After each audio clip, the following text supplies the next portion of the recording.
Nagkantahan pa yung mga bata ng ibang kanta.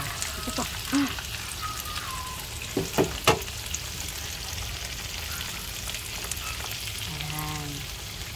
Naano na naman yung video ko kanina kasi may mga batang kumanta.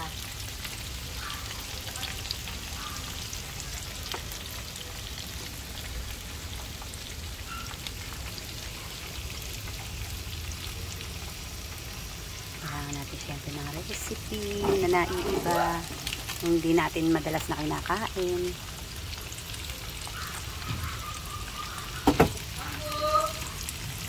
Ayun, may nag-alok naman na ano.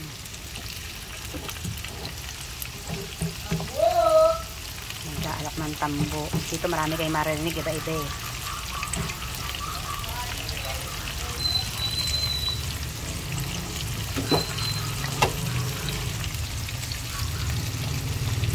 Tikman ko to. Ito, titikman ko.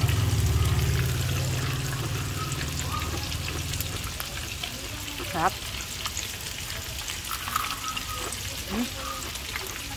Kahit wala siyang sawsawan, masarap sa akin.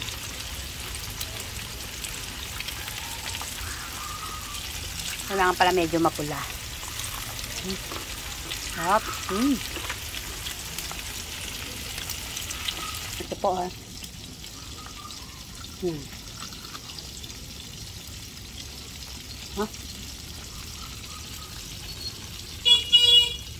Ako.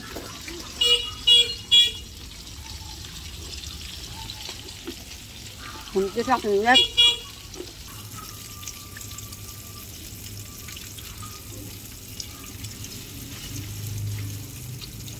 Masarap dito magluto sa kubo.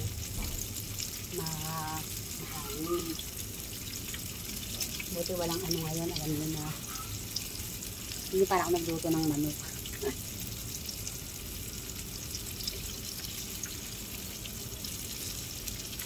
Hindi ako makapag-live dito kasi hindi abot yung wifi na.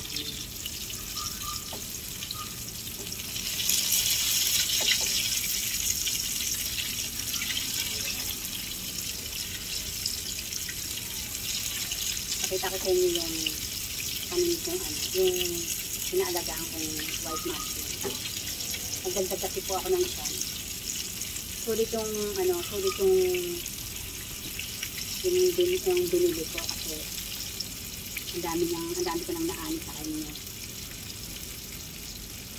Pakita ko sa inyo. Alam niyo naman na share kayo. Pakita ko sa inyo ito. Ayan, dyan ako nagduduto. Ayan. Ito yung naani ko kanina. Tingnan nyo, ito yung siyam na binili ko ng huli. Ganyan na siya, oh. Ayan. Ito yung naani ko dito. Dito sa lumabas na to. Dito yan eh. Ay, dito pala. Ito yung iba itsura niya. Tapos ito yung nabili ko dati na inanihan ko din.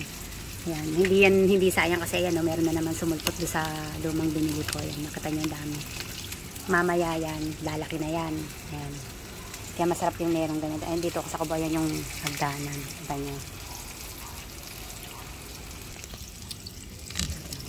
Wait lang. Tapos na ako magluto. Ito na. Ayan. Diba? Ano ko na dun sa taas. Ito na, oh. Luto na po siya.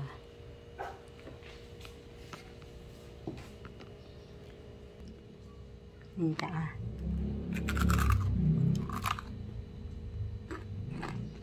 Harap. Nagawa lang ako ng sausawan.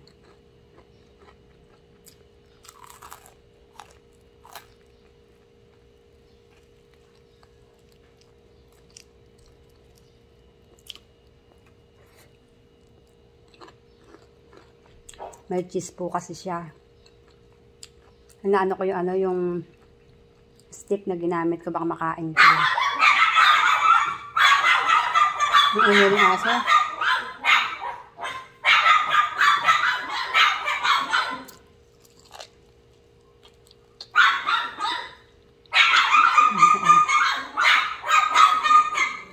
Ang sarap.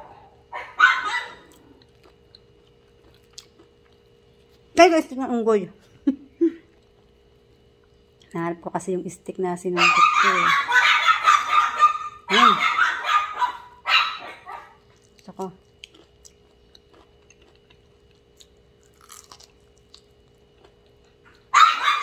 Sarap siya.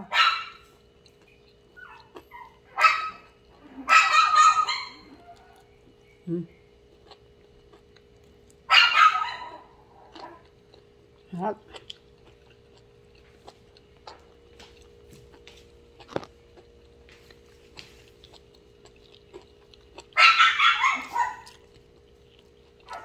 Nag-ano po kasi yung naghahalo yung cheese at saka yung ham.